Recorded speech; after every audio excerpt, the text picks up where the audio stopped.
Story 1. The shape in the window. The silence in the apartment after Sarah left was a physical presence. Heavy, suffocating blanket that smothered every room. For 6 months, I lived inside a museum of our failed relationship.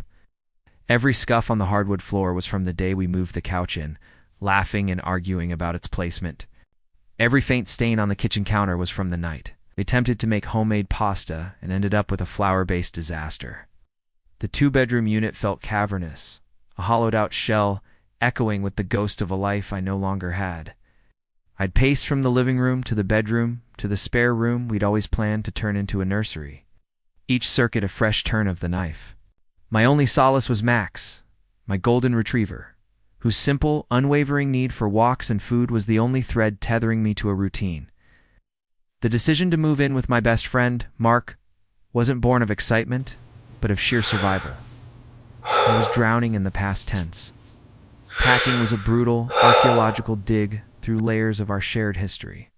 I found movie ticket stubs, her favorite scarf tucked behind the dryer, half-finished bottle of her perfume that I couldn't bring myself to throw away. The day before the movers were scheduled to arrive, the air in the apartment felt particularly charged, thick with the unresolved energy of everything that had happened there. I needed to escape it, if only for 15 minutes. "Come on, Max," I said, clipping the leash to his collar. Last walk. The evening air was cool and bracing, a welcome relief. We took our usual route around the block. I didn't look at the houses or the other people. I was lost inside my own head, rehearsing the logistics of the next day, mentally boxing up the last of my emotions. Max, sensing my distraction, was unusually subdued. As we turned the final corner, our building came into view. My eyes, out of habit, went directly to my second-floor living room window, and I stopped, cold. There was a figure there, a tall, dark silhouette standing just behind the glass, looking out onto the street. My first frantic thought was an intruder. My heart immediately launched into a frantic, pounding rhythm against my ribs. But then a sliver of rationality returned. It was probably Mr. Henderson, my elderly neighbor from across the hall. He had a spare key for emergencies. Maybe he'd seen the moving boxes and popped in to check on things. But as I stared, frozen on the sidewalk, the rational explanation began to crumble. The shape was all wrong. Mr. Henderson was a stout, round-shouldered man. This figure was impossibly tall and thin, its proportions elongated and unnatural. And its face. It didn't have one. Where a face should have been was just a flat, absolute blackness, a void that seemed to absorb the fading evening light from the room behind it. A primal fear, cold and sharp, shot down my spine. Max let out a low, nervous whine, his tail tucked between his legs. He saw it too. This was no neighbor, I shouted, my voice sounding thin and reedy in the quiet street. The figure didn't move. It remained perfectly still, a statue carved from shadow. "Who's in there? Is everything okay?" No response? No shift in posture? Nothing? My fight-or-flight instinct was screaming at me to run. But a bizarre sense of defiance took hold. This was my home, my sanctuary of misery, and I wouldn't let something violate it on my last night. With a trembling hand, I fumbled for my keys and unlocked the main door to the building, Max hesitantly following me inside. The climb up the stairs felt like an eternity. Each step creaked under my weight, sounding obscenely loud in the silent stairwell. My breath was coming in short, sharp gasps. I reached my door. It was locked, just as I'd left it. I inserted the key, the metallic scrape echoing, and pushed the door open. The living room was dark, but enough light spilled in from the streetlights to see. The air was ice cold, a good 20 degrees colder than the hallway, and it was empty. The figure was gone. But the feeling wasn't. The oppressive, watchful feeling was so thick I could taste it, a metallic temps on my tongue. I flicked on the light switch. Nothing was out of place. The boxes were stacked neatly. Furniture sat exactly where it had been. I checked the spare bedroom, the bathroom, my bedroom, my heart pounding a frantic drumbeat in my ears. Nothing. Max stayed pressed against my legs, low growl rumbling continuously in his chest. Called the police. My voice shook as I explained to the dispatcher that I'd seen an intruder in my apartment, that they were still inside. I couldn't bring myself to describe the facelessness, the unnatural shape. I just said it was a tall, dark figure. 2 officers arrived within 10 minutes. They were professional but skeptical. They cleared the apartment efficiently, their flashlights cutting beams through the rooms.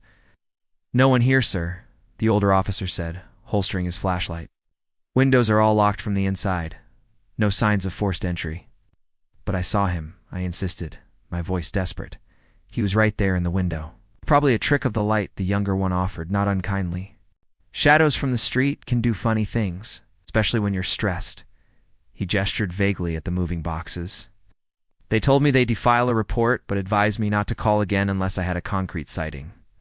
Their disbelief was a palpable thing. After they left, the silence rushed back in, heavier and more menacing than before. I spent the night on the couch with all the lights on, Max curled tightly against me, both of us staring at the window, waiting for the darkness to move again. It didn't, but I knew it had been there. Knew it had been watching me leave, waiting for me to return. The movers couldn't get there fast enough the next morning. I left the key on the counter and never looked back. Some memories and some presences are better left behind closed doors. You're watching Is It Real? Don't forget to subscribe, like, and share, unless you want to regret ignoring me. Story 2. The Found Polaroid. Grief has a peculiar smell. It's a combination of dust, old perfume, and the faint, sweet scent of decay that clings to a life suddenly halted. My mother-in-law Eleanor's house was saturated with it. She had lived in the same Victorian for 60 years, and every room was a densely packed archive of her existence. After the funeral, the task of sorting through it all fell to my wife Clara and me. The attic was the final frontier. It was a sweltering, dimly lit space crammed with steamer trunks, old furniture shrouded in white sheets, and towers of cardboard boxes whose corners had gone soft with age. We worked in a somber, quiet tandem, lost in our own thoughts. Clara was looking for photo albums, letters, anything personal to hold on to.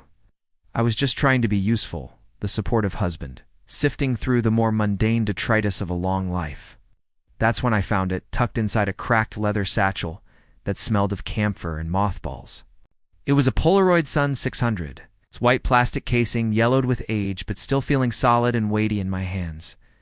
On impulse, a strange little thrill of discovery cutting through the grief, I slipped it into the pocket of my jacket without saying a word.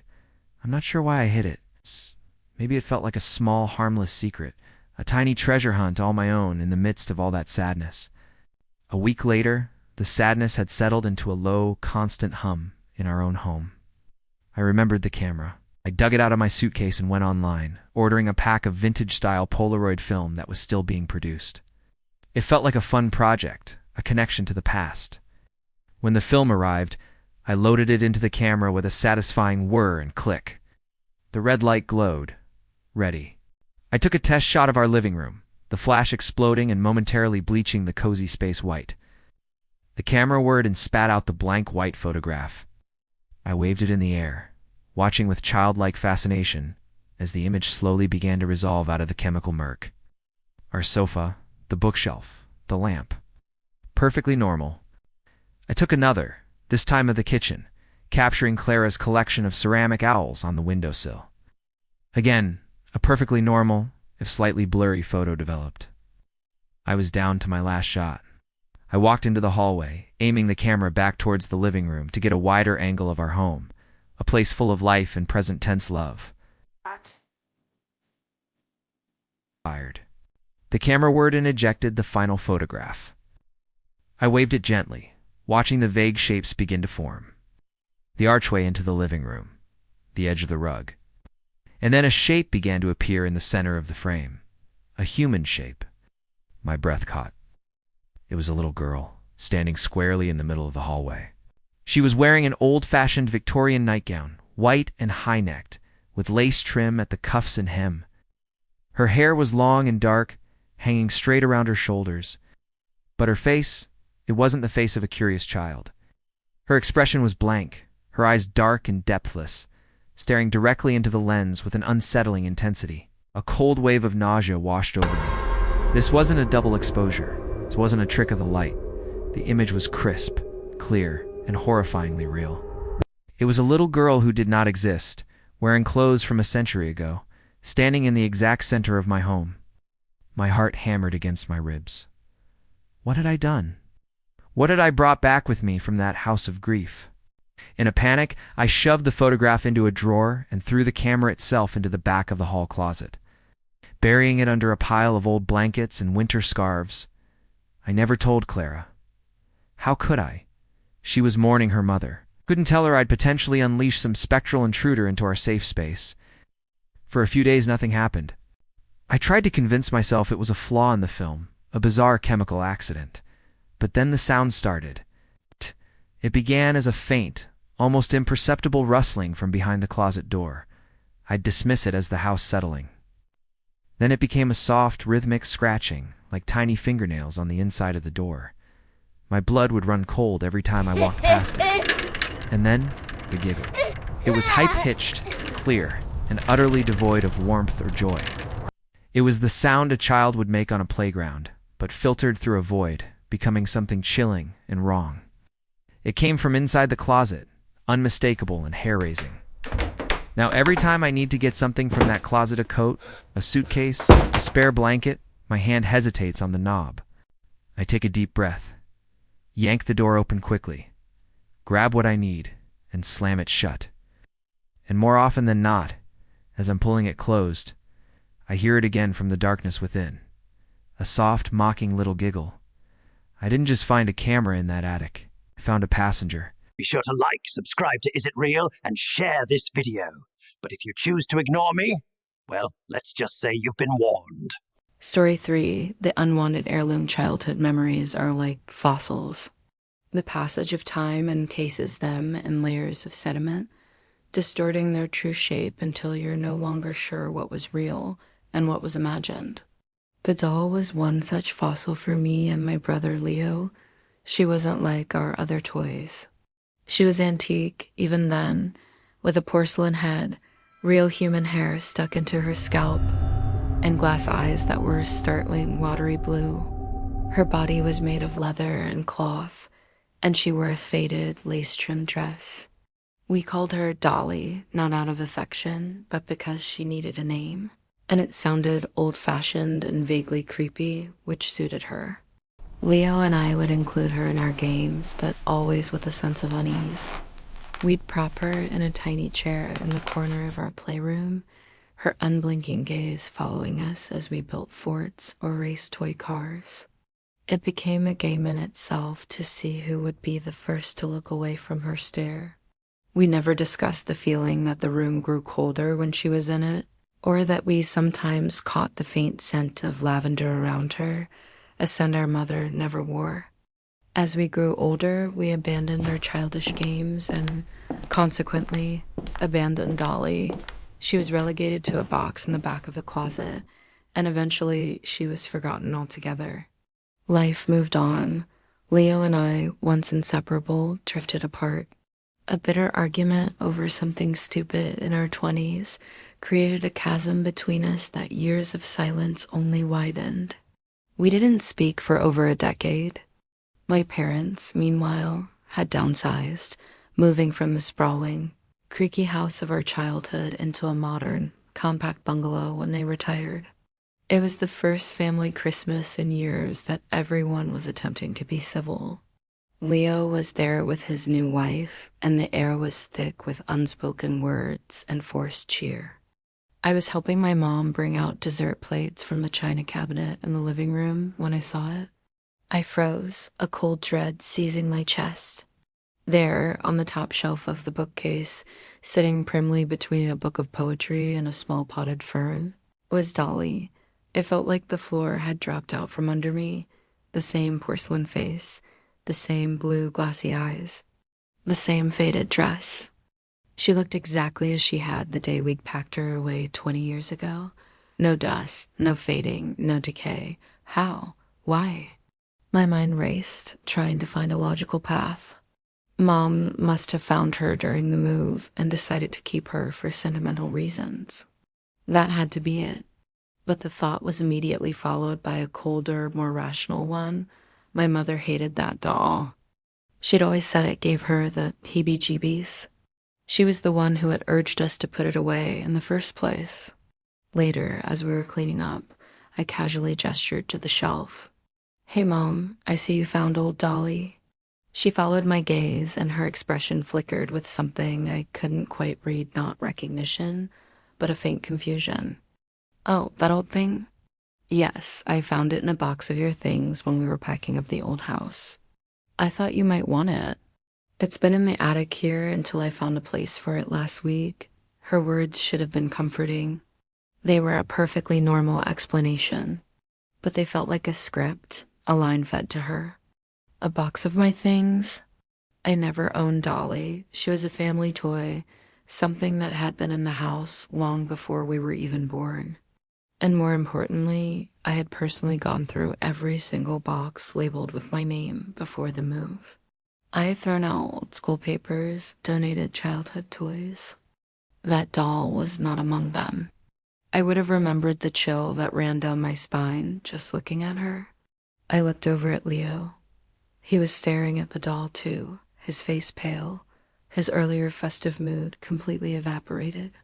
Our eyes met across the room, and for the first time in over a decade, we were in perfect, terrified agreement. He remembered. He felt it too. The question wasn't why my mom had kept it. The terrifying, unanswerable question was, how did the doll, which we had both vividly remembered, being left behind in the closet of our childhood home, manage to get itself into a moving box and transport itself to a new house, waiting for the perfect moment to reappear between us? It felt less like a forgotten toy and more like a predator that had patiently tracked its prey to a new location, waiting to be seen. Story 4. The unseen audience. My childhood was haunted, not by a single ghost in a specific haunted house, but by a constant shifting population of the unseen. My earliest memories, I was aware that I was rarely, if ever, truly alone. They were my constant companions, my unseen audience. I didn't call them ghosts or demons, not then. They were just the others. They existed primarily in the periphery, a flicker of movement in a doorway, a dark shape-shifting in the corner of my eye, the moment before I turned my head. They were masters of the almost seen. At night, my room was their grand stage. Shadows would detach themselves from the deeper darkness and move with a purpose that ordinary shadows lack. I'd see a tall, thin figure standing by my closet, its form suggesting a man in a long coat, but its face was always a smudged blur, an artist's erasure. I'd see a small, childlike shape crouched at the foot of my bed, rocking back and forth. The strangest part, and the thing that convinced me it wasn't just a hyperactive imagination, was the tactile element. Sometimes driven by a curiosity that overrode my fear, I would reach out, not towards where I saw them, but towards the space just beside it, in my peripheral vision. And sometimes my fingers would brush against something. It was never a solid form. It was a sensation of intense cold, a pocket of air so frigid it felt like touching ice. Other times it was a feeling of resistance, like pushing my hand into a dense, static-filled fog. For a split second, I could feel it a texture, and presence, and then my brain would catch up. I would snap my head around to look directly at it, and it would be gone. The space would be empty. The cold would vanish. Ouch. I tried to tell my parents once. I must have been 5 or 6. I described the shadow people who visited me at night. My mother, bless her, checked for carbon monoxide and made sure my nightlight was bright enough.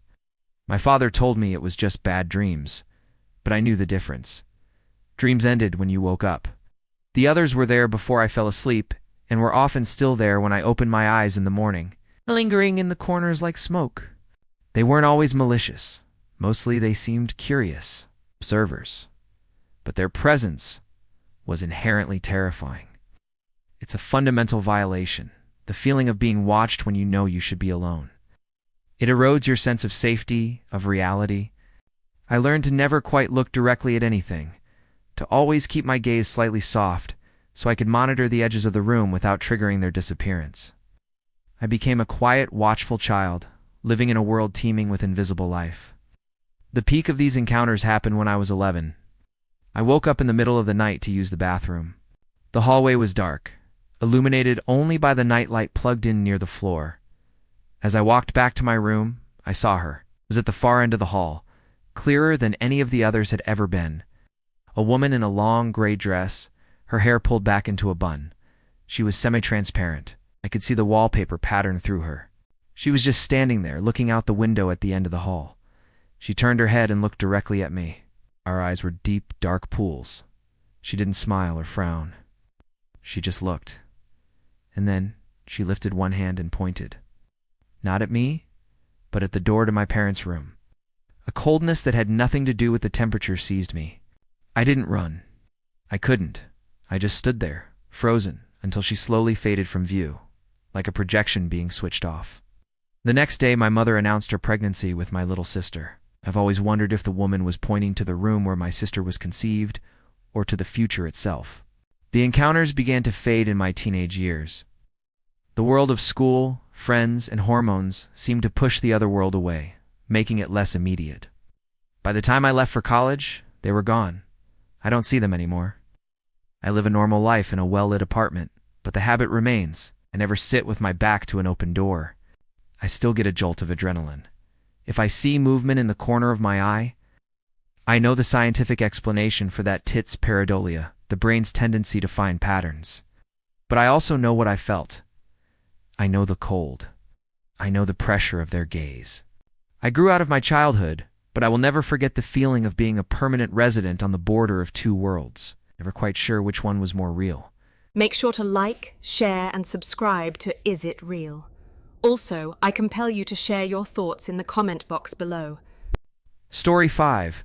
The haunted car family road trips were our summer tradition. 2 weeks of arguing over radio stations, counting license plates, and my dad's terrible singing. This particular trip to see the Grand Canyon was meant to be a reset, a way to reconnect after a stressful year. We were driving home, exhausted but happy, the station wagon packed with souvenirs and dirty laundry. I was 16, riding shotgun, while my little brother, Sam, was finally asleep in the back seat, slumped against a pile of pillows. It was past midnight, and we were on a long, remote stretch of highway in Arizona. The darkness was absolute, a vast velvet blanket pierced only by our headlights. The only signs of life were the occasional pair of eyes reflecting back from the roadside. My dad was fighting yawns, and I was tasked with keeping him awake with chatter. That's when the car first shuddered. It was a faint, almost imperceptible vibration through the steering wheel. My dad frowned, gripping it tighter. Wind's picking up, he muttered, more to himself than to me. But there was no wind. The air was perfectly still. A minute later it happened again, this time accompanied by a faint creaking sound from the back of the car. I glanced in the side mirror, but could see nothing behind us but darkness. Then Sam's headrest jerked forward, as if someone had given it a sharp pull from behind. My dad and I both saw it. "Sam, cut it out," my dad said, irritation in his tired voice. I turned around. Sam was still fast asleep, his mouth open, dead to the world. There was no one else in the back seat. "Dad, he's asleep," I said, my own voice low. The atmosphere in the car shifted instantly. The comfortable, sleepy silence was replaced by a tense, watchful quiet. We drove on for another mile, both of us now hyper-aware of every squeak and rattle of the old car. Then it got worse. The rear passenger side seatbelt, which had been neatly retracted, suddenly unspooled with a loud zip and slapped against the window. Out. The lid on the cooler and the way back rattled violently, like someone was trying to pry it open. A map rustled and unfolded itself on the seat next to Sam. "What the hell?" "Oh," my dad breathed, his knuckles white on the wheel. It felt like an invisible passenger was back there, bored and restless, fiddling with everything they could touch. A deep, primal fear began to coil in my stomach. This wasn't mechanical. This was intelligent, malicious. "I'm pulling over," my dad said, his voice tight. He guided the car onto the gravel shoulder and put it in park. The second the engine died, the activity stopped. The silence was deafening. The interior light clicked on as we opened our doors, illuminating the back seat. It was a mess. The scattered map, the unspooled seatbelt, the cooler lid askabut. It was empty, completely, undeniably empty. Sam stirred, blinking awake. "Are we there?" he mumbled.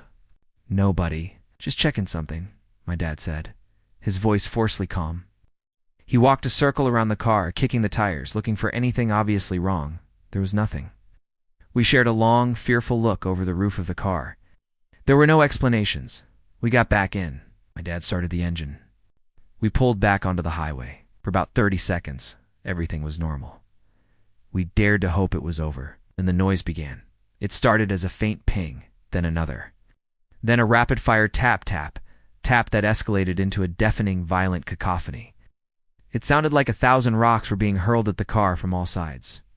I ducked, instinctively shielding my head. Sam screamed. My dad swore, fighting the wheel as the car was pummeled. "It's hail," he yelled, though it sounded nothing like hail.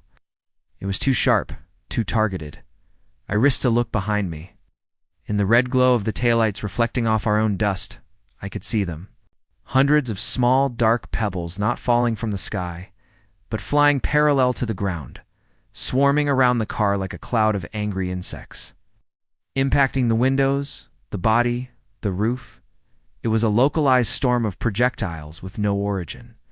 "There's no one out there," I screamed. "There's nothing throwing them."